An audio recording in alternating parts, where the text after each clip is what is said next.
The morning Liana's world ended began with coffee because every quiet apocalypse starts with something ordinary. She woke at 4:45, long before Eliase's alarm, slipping from the bed where he slept on the far edge, a country of cold sheet dividing them. In the cedar-dark lake house she measured the beans by feel, careful, practiced, the way a woman becomes when one wrong sound can turn into a punishment. Wrapped in a sigh, her chest tightened the moment the machine hissed to life, a small, familiar ache she'd never learned to name. Outside, the lake lay black and still, reflecting the moon like a coin someone had dropped and never bothered to pick up. In 46 minutes, Elias would come downstairs, and the papers that would end her marriage were already waiting in his briefcase. She slipped from the king bed where he lay on the far edge, a continent of cold Egyptian cotton between them, and padded barefoot through the Cedar Lake house that had once felt like a dream and now felt like a museum dedicated to a marriage that no longer existed. The kitchen was dark except for the green glow of the digital clock on the oven. She measured beans by feel, 8 grams per cup, the exact weight that produced the bitterness he claimed to prefer, yet somehow always managed to complain about. The grinder whirred like a distant swarm of bees, while the machine hissed and dripped. She stood at the tall windows and watched the lake hold the moon, the way a miser holds a coin he has no intention of spending. At 6:15 the staircase groaned under Eliase's weight. He appeared in the charcoal suit she had pressed the night before, hair still damp from the shower, cufflinks catching the first week light like tiny warning beacons. He drank the coffee without tasting it, scrolled through the financial news, ate 4 precise bites of the omelette she had folded around gruyere and chives, then pushed the plate away the way one abandons a book that has become boring halfway through. Traffic, he said to no one, and the front door closed with the soft finality of a coffin. Liana stood in the sudden silence and listened to the lake lap the dock, the way it had lapped for 100 years before either of them was born, and would lap for 100 years after they were gone. Serafina was the only bright thing left in the house, 8 years old, all knees and elbows and dark curls that refused to lie flat no matter how many times Liana brushed them. She came bounding down the stairs at 7 sharp in her Navy Academy blazer, tie already crooked, cheeks flushed from the pure electricity of being alive on a Tuesday. "Mummy, guess what? We're dissecting owl pellets today, and Mrs. Alvarez says there might be an entire mouse skull," she announced, as if the universe had arranged this miracle solely for her delight. Liana knelt to fix the tie, breathing in the scent of strawberry shampoo and pencil shavings, and the faint warmth that was simply Sarah. She laughed, really laughed, and felt something inside her chest unclenched for the length of one heartbeat. She packed the lunch, herself. Turkey cut into stars because Sarah believed stars tasted better than squares. A peeled clementine arranged like a flower. A note in purple marker that read, "You are my favorite miracle." At the Rotayan gates of Meridian Academy, Sarah flung herself backward for one last hug, small arms fierce around Liana's neck, then sprinted away without looking back, the way only children and wild things can. Liana watched until the blazer disappeared, then drove home along the lake road where the cedars leaned over the water like conspirators whispering secrets she was no longer invited to hear. The house greeted her with its polished emptiness. She spent the morning the way she spent every morning, scrubbing counters that were already clean, folding tiny socks into perfect spheres, arranging the throw pillows at precisely 45-degree angles, because once, years ago, Elias had snapped that the living room looked like a tornado of incompetence. She told herself, order was love. She told herself, if everything was perfect, he would remember the girl who used to dance barefoot in his apartment at 2 a.m. while they painted the walls, the color of storm clouds. She told herself, lies the way other people breathe. The courier came at 11:47. Liana heard the crunch of gravel and assumed it was the usual shipment of imported coffee Elias had delivered under her name for the tax write-off. Instead, the man in brown handed her a thick ivory envelope with no return address except the discreet gold crest of Halverson and Brandt, the most expensive family law firm in the state. Her fingers left damp prints on the paper. She signed with a name that suddenly felt borrowed.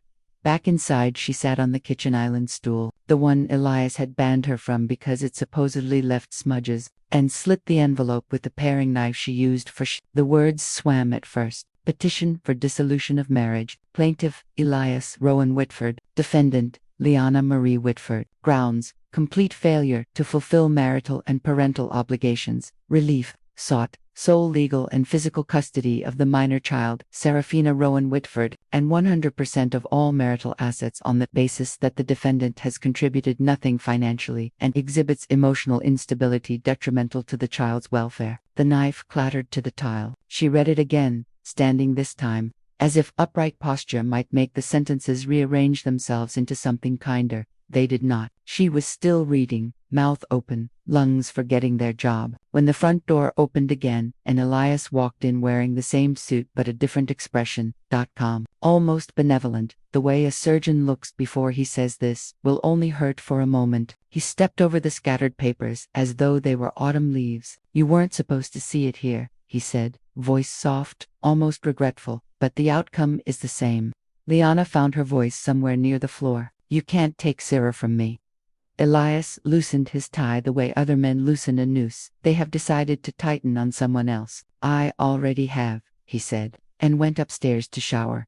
That night, she slept on the rug in Seraphine's room, cheek against cool hardwood, watching moonlight slide across her daughter's face. Syrup breathed through her mouth the way she had since she was 2, small puffs that sounded like secrets. Liana counted them the way prisoners count days. At 3:12 a.m., she crept to the master bedroom and tried the knob, locked. She stood there a long time, palm against the door, feeling the vibration of the shower running on the other side. When she returned to Sira's room, she found her daughter had kicked off the covers and was clutching the old cracked tablet Elias had replaced with a newer, modeled months ago. The screen was a spiderweb of fractures, held together by 3 layers of clear tape Liana had applied herself the day Sira dropped it down the stairs. She tried to ease it from Sira's fingers. The child's grip tightened in sleep, knuckles whitening, and Liana let it go. She kissed the warm crown of Sira's head and whispered promises she no longer believed she could keep. In the morning, Elias acted as though the papers had been a shared dream. He braided Sira's hair with surprising tenderness, something Liana had not seen him do in years, then drove her to school, humming along to whatever pop song was currently colonizing 8-year-old brains. When Liana asked where the money in their joint accounts had gone, he looked at her with mild pity, the way one might regard a child who has lost a tooth and still believes in fairies.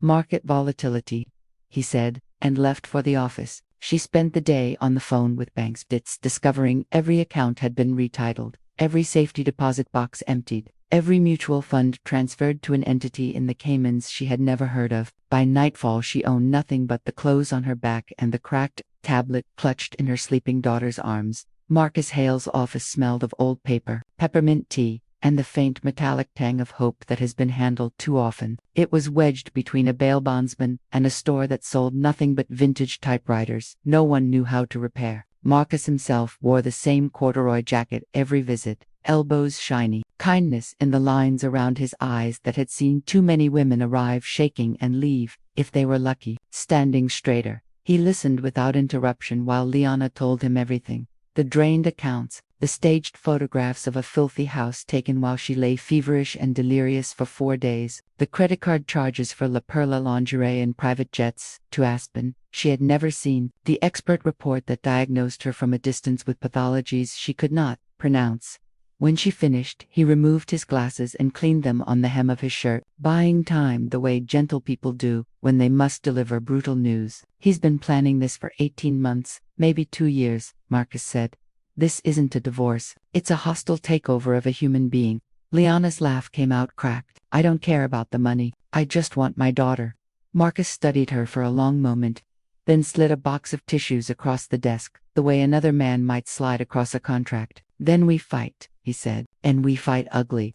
He charged her nothing up front, only asked that when it was over, if they won, she bake him the lemon bars she had once brought to the women's shelter fundraiser. She promised through tears she wasn't sure where relief or grief. On the way home she stopped at the grocery store and bought the ingredients for those lemon bars, because planning a future you are not certain you will have is its own kind of prayer.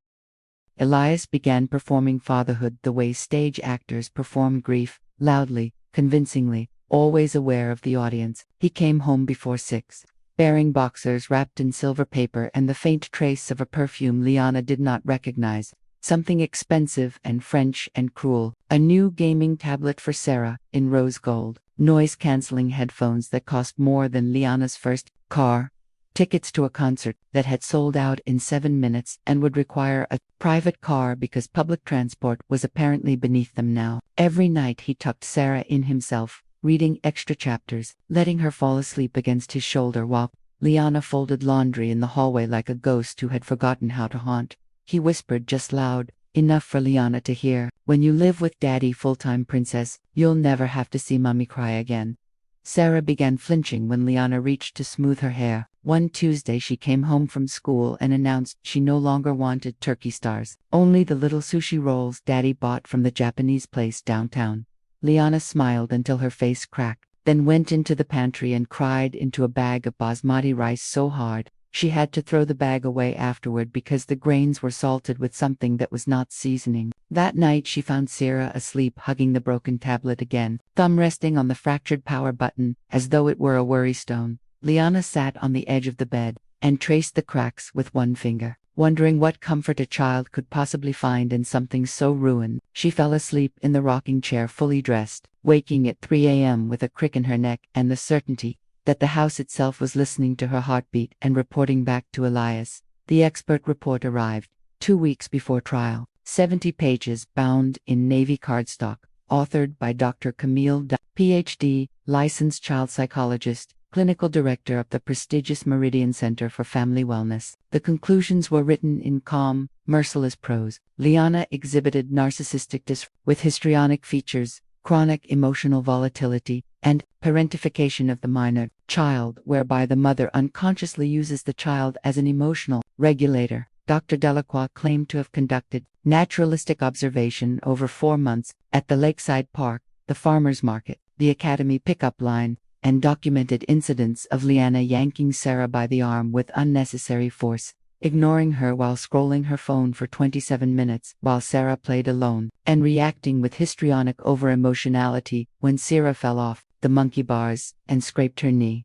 The report recommended immediate removal of the child from the mother's care to prevent intergenerational transmission of psychopathology. Marcus read it twice, then a third time aloud while Liana sat frozen on the plastic chair in his office, hands clenched so tightly her nails left crescents in her palms. When he finished, he closed the cover gently, as though it were a coffin. "She's never met you," he said. "Not once. And yet she diagnosed you from 50 yards away with binoculars." Liana laughed then, a sound like ice breaking on the lake in March. "She's the woman," she said. "The perfume, I'd know it anywhere." Marcus looked at her for a long time. "Then we have to prove it," he said. "And we have to do it without making you look exactly like the hysterical mother they say you are." He scheduled a private investigator that same afternoon, a retired police detective named Rosa Delgado, who chain-smoked menthols and had a voice like gravel soaked in honey. The first day of trial felt like walking into a walk-in freezer wearing someone else's skin. Liana wore the navy suit she had bought for Sarah's kindergarten graduation. Now 2 sizes too big after months of eating.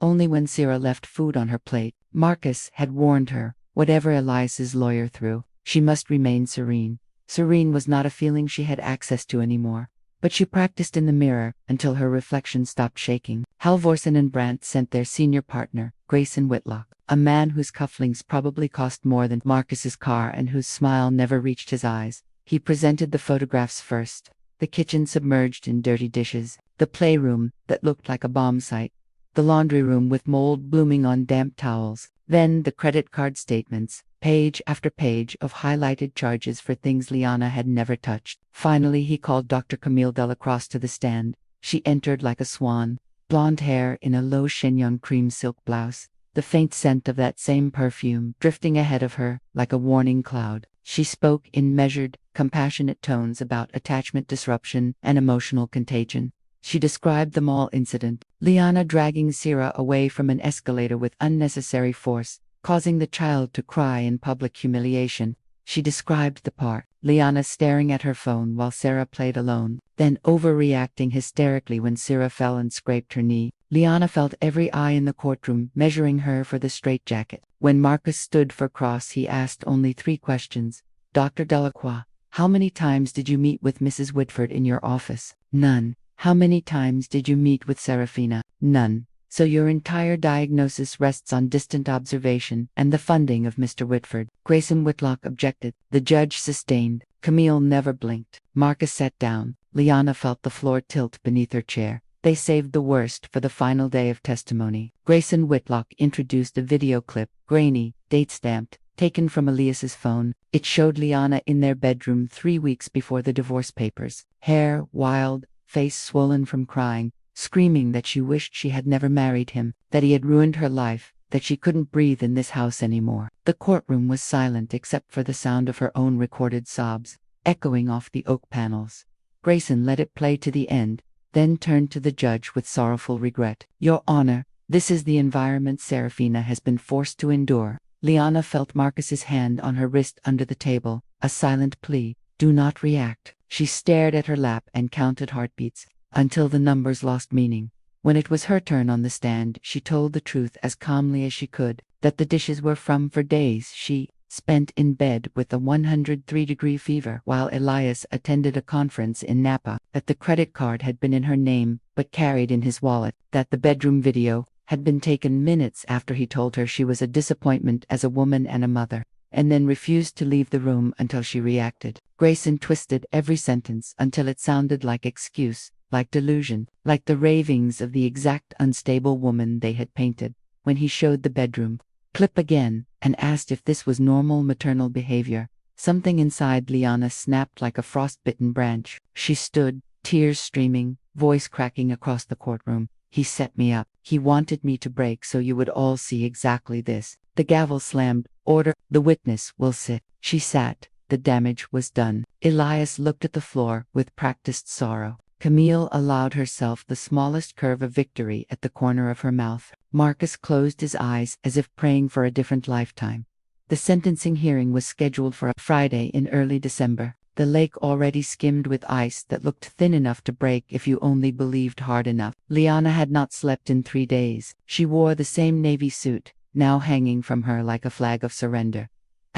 Marcus had prepared a closing argument that was eloquent and heartfelt, and both of them knew, doomed. The courtroom smelled of pine cleaner and despair. Elias sat ramrod straight in a new midnight blue suit, cufflinks glinting like tiny handcuffs waiting to be used on someone else. Camille sat 3 rows behind him in winter white, legs crossed, serene as a Madonna carved from ice. The judge, an older woman named Eleanor Park with steel-gray hair and eyes that had seen every variation of human awfulness, began to speak. Having reviewed all evidence, including the photographs, financial records, and the expert report of Dr. Delacroix, which was regrettably corroborated by the respondent's own behavior in this courtroom, Liana's vision tunneled. She heard the words "best interests of the child the way drowning people here goals."